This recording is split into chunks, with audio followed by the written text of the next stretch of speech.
अभी तक हमारे चैनल पर कई सारे वीडियोस आ चुके हैं जिनमें हमने बात किया है कि कैसे हम नॉन कन्वर्टेबल डिबेंचर्स में इन्वेस्ट कर सकते हैं, पब्लिक सेक्टर के कंपनीज में या फिर प्राइवेट सेक्टर के कंपनीज में, और वहां पर इन्वेस्ट करके हम इंटरेस्ट इनकम कमा सकते हैं। तो जनरली अगर हम किसी नॉन कन्वर्टेबल डिबेंचर्स में थोड़ा ज़्यादा रिस्क लेंगे तो वहां पर हमें 10% तक का इंटरेस्ट इनकम जनरेट हो सकता है। और यहाँ पर हमारे पास एक ऑप्शन रहता है कि हम इंटरेस्ट अपना मंथली भी ले सकते हैं, ईयरली भी ले सकते हैं या फिर क्यूमुलेटिव भी ले सकते हैं, यानी कि जब रिडेम्पशन होगा तब के समय में। लेकिन नॉन कन्वर्टेबल डिवेंचर्स या फिर बॉन्ड्स में जो कि पब्लिक सेक्टर कंपनीज या फिर प्राइवेट सेक्टर कंपनीज के हैं, वहां पर हमेशा एक रिस्क रहता है जिसे हम कहते हैं डिफॉल्ट रिस्क। डिफॉल्ट रिस्क का मतलब ये हो जाता है कि अगर कंपनी बाई चांस किसी प्रॉब्लम में फंस जाती है और वहां पर वो अपने डेप्ट ऑब्लिगेशन को पूरा नहीं कर पाती है, यानी कि मतलब वो इंटरेस्ट पेमेंट नहीं कर पा रहे इन्वेस्टर्स को, तो इस कमी से अगर हम बचना चाहेंगे, यानी कि डिफॉल्ट रिस्क अगर हम नहीं चाहते अपने इन्वेस्टमेंट अमाउंट पे, तो हमारे पास एक सबसे बेहतर ऑप्शन है गवर्नमेंट सिक्योरिटीज का। जैसे कि मैंने अभी तक 3 वीडियोस बनाए हैं गवर्नमेंट सिक्योरिटीज में, जहां पर मैंने आपको बताया है कि गवर्नमेंट सिक्योरिटीज क्या होते हैं, गवर्नमेंट सिक्योरिटीज में इंटरेस्ट कैसे मिलते हैं, प्लस हम गवर्नमेंट सिक्योरिटीज को सेकेंडरी मार्केट से कैसे खरीद सकते हैं। तो अगर आपने इन सब वीडियोस को देखा होगा तो मैं आशा करता हूं कि आपने गवर्नमेंट सिक्योरिटीज को सेकेंडरी मार्केट से बाई करने का ट्राई किया होगा। लेकिन सेकेंडरी मार्केट में आप जब बाई करने गए होगे तो आपको वहां पर लिक्विडिटी देखने को ही नहीं मिली होगी, कोई सेलिंग ऑर्डर ही आपके पास नहीं दिखेगा जिससे कि आप वहां पर बाई ऑर्डर प्लेस करके इन्वेस्ट कर सको गवर्नमेंट सिक्योरिटीज में। तो इस वीडियो में हम जानेंगे कैसे हम डायरेक्टली गवर्नमेंट सिक्योरिटीज में इन्वेस्ट कर सकते हैं। मतलब किसी भी सेकेंडरी मार्केट की यहाँ पर जरूरत नहीं है, हम डायरेक्टली प्राइमरी मार्केट से गवर्नमेंट सिक्योरिटीज में इन्वेस्ट कर सकते हैं। तो यहाँ पर हमारे पास 3 ऑप्शन है गवर्नमेंट सिक्योरिटीज में इन्वेस्ट करने के। अगर आप जेरोधा के द्वारा इन्वेस्ट करना चाहते हो गवर्नमेंट सिक्योरिटीज में तो आप वीडियो के नीचे कमेंट करो, मैं उसके रिलेटेड भी एक वीडियो बना दूंगा। लेकिन ध्यान रहे, जेरोधा से जब आप इन्वेस्ट करोगे तो आपको एक ब्रोकरेज चार्ज देना पड़ेगा। लेकिन इस वीडियो में मैं जिस तरीके की बात कर रहा हूँ वहां पर आप इन्वेस्ट करते हो उस तरीके से, तो आपको वहां पर कोई भी ब्रोकरेज चार्जेस नहीं देना पड़ेगा और आपका जो इन्वेस्टमेंट अमाउंट रहेगा वो पूरा ब्रोकरेज फ्री रहेगा। जैसे कि यहाँ पर मैंने आपको बताया, यहाँ पर 3 तरीके गवर्नमेंट सिक्योरिटीज में इन्वेस्ट करने के, तो ये वीडियो भी 3 पार्ट में बनेगा। तो इस वीडियो में मैं आपको बताने वाला हूँ एनएससी गो बीड के बारे में। तो एनएससी गो बीड के प्लेटफॉर्म पे जाने के लिए तो सबसे पहले हमें सर्च करना पड़ेगा गूगल पर एनएससी गो बीड लिखकर। तो हम जब गूगल पर सर्च करते हैं एनएससी गो बीड लिखकर तो हमारे पास 2 ऑप्शन दिखेंगे। पहला तो एक हो गया प्ले स्टोर पर रेफर करने का, जहाँ पर आप एनएससी गो बीड का एप्लीकेशन डाउनलोड कर सकते हो। लेकिन अगर आप पहली बार एनएससी गो बीड के बारे में सुन रहे हो तो मैं आपको सजेस्ट करूंगा आप एनएससी गो बीड के एप्लीकेशन पर मत जाओ और यहाँ पर नीचे वाले ऑप्शन में जो कि एनएससी गो बीड का वेबसाइट पोर्टल है उस पर आना है। तो यहाँ पर जैसे एनएससी गो बीड के वेबसाइट में आते हैं तो एनएससी गो बीड बता रहा है कि हम कैसे गवर्नमेंट सिक्योरिटीज में इन्वेस्ट कर सकते हैं। तो जैसे हम थोड़ा यहाँ पर पढ़ लेते हैं।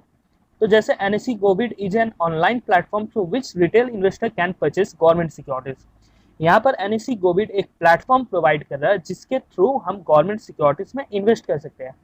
यहाँ पर प्लेटफॉर्म के जरिए हम इन्वेस्ट कर रहे हैं तो मतलब ये हो जाता है कि पहले हम अपना पैसा एनएससी को दे रहे हैं, फिर एनएससी वो पैसा आरबीआई को देगी, और जब आरबीआई वो पैसा रिसीव कर लेगा तो आरबीआई एनएससी को गवर्नमेंट सिक्योरिटीज पहले एलोकेट करेगा, और ये जो एलोकेशन होगा गवर्नमेंट सिक्योरिटीज का वो एसजीएल अकाउंट में होगा।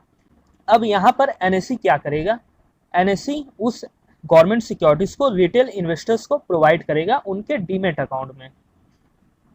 अब जैसे यहाँ पर लिखा हुआ है NSE go bid platform allows investor to invest in treasury bills of government of India dated bonds which offer the maximum safety as they carry the government of India's commitment for payment of interest and repayment of principal। तो यहाँ पर इतने बड़े sentence का आप simple मतलब समझो कि एनएससी गो बीड आपको एक प्लेटफॉर्म प्रोवाइड कर रहा है जहाँ पर आप गवर्नमेंट सिक्योरिटीज में इन्वेस्ट कर सकते हो, और गवर्नमेंट सिक्योरिटीज जो है वो डिफॉल्ट रिस्क से फ्री है। अब यहाँ पर जैसे बोला जा रहा है how to invest in government securities, तो यहाँ पर जैसे 4 स्टेप में बताया गया। जैसा कि पहला स्टेप है new investor sign up one time register on NSE go bid platform. फिर दूसरा स्टेप है place bid select the T bill bond available for subscription. फिर स्टेप 3 है make online payment from bank account link to demat account. और चौथा option है receive bonds directly in demat account and refund. तो अब जैसे यहाँ पर साइन अप ऑप्शन में आए तो यहाँ पर हमें साइन अप ऑप्शन में 2 ऑप्शन दिख रहे हैं, तो हमें दूसरे वाले को सिलेक्ट करना है। तो जैसे sign up for all resident individual हम सिलेक्ट करते हैं तो फर्दर हमारे पास एक पेज लोड होता है और यहाँ पर और कुछ डिटेल्स दिए गए हैं, जैसे कि पहले पॉइंट में लिखा हुआ है please fill the following form for online registration. तो यहाँ पर एक फॉर्म फिलअप कराया जाएगा, वो भी मैं आपको दिखा दे रहा हूँ कैसे फॉर्म फिलअप करना है। फिर यहाँ पर लिखा गया दूसरे पॉइंट में please also note that your registration is subject to successful verification of KYC, your email ID, mobile number using OTP and subsequent verification of your PAN and DP details. तो यहाँ पर आपको KYC कंप्लीट होना चाहिए, और अगर आपके पास demat account है तो आपका KYC कंप्लीट है, आप ये समझ लो। अब यहाँ पर तीसरे ऑप्शन में जैसे देखें तो verification of DP details is typically done in 1 day. तो ये इनका वर्किंग टाइम है जो कि एक दिन में DP वेरिफिकेशन डन किया जाएगा। Payment for bid shall be successful with bank supporting TPV। अब जैसे TPV का इन्होंने ऑप्शन बताया है, तो यहाँ पर देखते हैं कौन से बैंक्स यहाँ पर एक्सेप्ट किए जा रहे हैं NSE गो बिड के प्लेटफॉर्म पर। तो यहाँ पर हमारे पास कई बैंक्स आ गए, जैसे axis bank, bank of Maharashtra, Catholic Syrian bank, federal bank, HDFC, ICICI, IDBI, Indian bank, Kotak bank, RBL bank, state bank of India और भी कई मेजर बैंक्स हैं।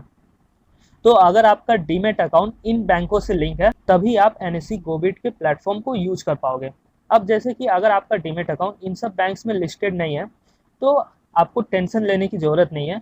आने वाले जो 2 वीडियोस है उसमें मैं आपको बताऊंगा कैसे आप गवर्नमेंट सिक्योरिटीज़ में इन्वेस्ट कर सकते हो NSE गो बिड के प्लेटफॉर्म को बिना यूज किए। फिर जैसे 5वां डिटेल यहाँ पर देखें तो it is only available to resident individuals, मतलब NRI आप हो तो आप यहाँ पर इन्वेस्ट नहीं कर सकते, लेकिन आप अपने फैमिली मेम्बर्स का अकाउंट खोलकर आप अपने फैमिली मेम्बर्स के नाम पर भी इन्वेस्ट कर सकते हो जो कि रेसिडेंट है। तो अब जैसे रेसिडेंट इंडिविजुअल को सिलेक्ट करके हम आगे बढ़ते हैं, तो यहाँ पर तो पहले अपना मिस्टर, मिसेस या जो कुछ भी सिलेक्ट करना है। फिर आपको यहाँ पर फर्स्ट नेम, मिडिल नेम हो तो middle name, last name, pan number और डेट ऑफ बर्थ भी देकर आगे बढ़ना है। तो जैसे मैं अभी के लिए आगे बढ़ जाता हूँ। तो अब जैसे यहाँ पर आगे बढ़ते हैं तो आपके डीमेट अकाउंट के रजिस्टर्ड मोबाइल नंबर पे और ईमेल ID पर एक OTP आएगा, उसे हमें फिल करना पड़ेगा। तो यहाँ पर जैसे यस करके आगे बढ़ते हैं तो यहाँ पर हमारे पास OTP फिल करने का डिटेल आ गया, तो यहाँ पर हमें OTP फिल करना पड़ेगा। तो यहाँ पर जैसे आप OTP वेरीफाई करके आगे बढ़ते हो तो आपके पास एक फॉर्म खुल जाएगा जहाँ पर आपको आपका बेसिक डिटेल्स दिखाया जाएगा, प्लस आगे बढ़ने पे आपको अपना पासवर्ड सिलेक्ट करना है। फिर यहाँ पर आपको अपना कुछ डिटेल्स देना पड़ेगा, जैसे इनकम डिटेल्स, फिर ऑक्यूपेशन डिटेल्स, फिर अदर ऑक्यूपेशन जो भी रहेगा वो देना है। पॉलिटिकल एक्सपोजर में आपको यहाँ पर नो करना है अगर आप किसी भी पॉलिटिकल पार्टी से रिलेटेड नहीं हो तो। फिर जैसे हम आगे बढ़ते हैं तो यहाँ पर कुछ डिटेल्स आपको दिखेंगे, ये सब आपको फिलअप नहीं करना है। फिर आपको यहाँ पर आगे बढ़ के आपको अपना डिपॉजिटरी सिलेक्ट करना है जहाँ पर आप अपना गवर्नमेंट सिक्योरिटीज रिसीव करना चाहते हो। तो जब आप यहाँ पर अपना DP डिटेल्स देकर आगे बढ़ोगे तो आपके पास एक ऑप्शन आएगा आई एग्री पर सिलेक्ट करने का, फिर यहाँ पर डिक्लेरेशन एक आएगा। ये सब डिटेल्स आप जरूर पढ़ लो, जैसे कि टर्म्स एंड कंडीशन और अंडरटेकिंग ये है, ये सब आप जरूर पढ़ लेना रजिस्टर होने से पहले, ताकि आपको कंप्लीट डिटेल समझ में आ सके। फिर यहाँ से आप जब रजिस्टर करोगे तो आपका अकाउंट रजिस्टर्ड हो जाएगा NSE गो बिड पर। यहाँ पर जब आपका रजिस्ट्रेशन फॉर्म यहाँ पर सबमिट हो जाता है तो यहाँ पर नॉर्मली 2-3 दिन के अंदर आपका रजिस्ट्रेशन सक्सेसफुल हो जाएगा और आपके ईमेल ID पर आपका ID और पासवर्ड जनरेट करके सेंड कर दिया जाएगा। आप फिर उसके बाद वहाँ पर अपना पासवर्ड रीसेट कर सकते हो। तो जैसे मेरा पहले से एक अकाउंट रजिस्टर्ड है तो वहाँ पर मैं आपको लॉगिन करके दिखाता हूँ कि कैसे आप अपना बिड दे सकते हो और वहाँ पर इन्वेस्ट कर सकते हो। तो यहाँ पर जैसे आपका रजिस्ट्रेशन ID जनरेट हो जाएगा तब आपके पास 3 ऑप्शन दिखेंगे, करेंट, पास्ट और फोर्थ कमिंग। तो पास्ट में अगर जाते हैं तो आपको कई सारे डिटेल्स दिखेंगे, जैसे कि यहाँ पर पास्ट में 4.48% का GS सिक्योरिटीज इशू किया गया था और उसका बिडिंग डेट था 17 नवंबर से लेकर 18 नवंबर के बीच में। यहाँ पर जैसे 448 जो दिख रहा है वो हो गया कूपन रेट, और यहाँ पर जो आपका प्राइस पर सिक्योरिटी दिख रहा है वो 106 रुपये है, जो कि NSE आपसे लेगा और यहाँ पर आपको ये पेमेंट करना पड़ेगा। यहाँ पर मिनिमम बिड अमाउंट 10,000 रुपये से है, आप ये ध्यान में रखो। तो यहाँ पर जो पर सिक्योरिटी के हिसाब से इन्वेस्टमेंट अमाउंट है वो 106 रुपये है। और जनरली क्या होता है, यहाँ पर आपसे NSE कुछ ज़्यादा अमाउंट ले रहा है, क्योंकि अभी कुछ डिटरमाइन नहीं किया गया है कि यहाँ पर सिक्योरिटी का प्राइस क्या होगा। ये डिटर्मिनेशन RBI जब ऑक्शन कंडक्ट करेगा उस समय डिटरमाइन होगा सिक्योरिटी का प्राइस। तो उसके लिए यहाँ पर NSE आपसे कुछ एक्स्ट्रा अमाउंट लेगा, जो कि बाद में रिफंड कर दिया जाएगा अगर आपका सिक्योरिटी सस्ते में मिल जाता है तो। तो यहाँ पर आप मैक्सिमम एक बिड में 2 करोड़ रुपए तक का बिड अमाउंट दे सकते हो। फिर जैसे यहाँ पर नीचे आते हैं तो आरबीआई ऑक्शन डेट लिखा हुआ है, तो यहाँ पर 20 नवंबर के डेट में ऑक्शन किया जाएगा आरबीआई के द्वारा। वहाँ पर बड़े बड़े इंस्टीट्यूशन अपना ऑक्शन देंगे, यानी कि बिड देंगे और सेलिंग प्राइस देंगे, जैसे कि नॉर्मली स्टॉक एक्सचेंजेस में होता है। फिर वहाँ पर जो प्राइस डिटरमाइन होगा, उस प्राइस पर हमें नॉन कम्पिटिटिव बिडिंग के द्वारा हमें गवर्नमेंट सिक्योरिटीज एलोकेट किया जाएंगे। और ये जो एलोकेशन होगा जनरली 5 वर्किंग डेज के अंदर आपके डीमेट अकाउंट में कर दिया जाएगा। तो यहाँ पर जैसे फोर्थ कमिंग में देखें तो यहाँ पर 3 ट्रेजरी बिल्स है। 182 डेज का ट्रेजरी बिल्स है, फिर 364 डेज का ट्रेजरी बिल्स है, फिर 91 डेज का ट्रेजरी बिल्स है। तो आप अगर गवर्नमेंट सिक्योरिटीज में इन्वेस्ट कर रहे हो तो मैं आपको सजेस्ट करूंगा आप पहले ट्रेजरी बिल्स में इन्वेस्ट करके देख लो, ताकि आपको प्लेटफॉर्म के बारे में सही से पता चल सके। किसी भी गवर्नमेंट डेटेड सिक्योरिटीज में इन्वेस्ट करने से पहले इसमें इन्वेस्ट करना ज़्यादा बेहतर ऑप्शन रहेगा। तो यहाँ पर जैसे देखें, अगर अपकमिंग बिडिंग डिटेल देखें तो वो 23 नवंबर से 23 नवंबर तक रहेगा, और वहाँ पर आपको बिड करने के लिए टाइम दिया गया है 10 बजे से लेकर 5 बजे तक का। यहाँ पर प्राइस पर सिक्योरिटी देखें तो 100 रुपये का है। यहाँ पर आप ये डिटेल जान लो, जो ट्रेजरी बिल्स होते हैं वो नॉर्मली 0 कूपन बॉन्ड्स होते हैं। यहाँ पर जैसे हम 182 डेज में इन्वेस्ट कर रहे हैं तो 182 दिन के बाद हमें 100 रुपये के हिसाब से पर सिक्योरिटी मिलेगा। और जब हम इसमें इन्वेस्ट कर रहे हैं तो हो सकता है हमारा जो परचेज प्राइस रहेगा ट्रेजरी बिल्स का वो 96, 97 ऐसे करके रहेगा।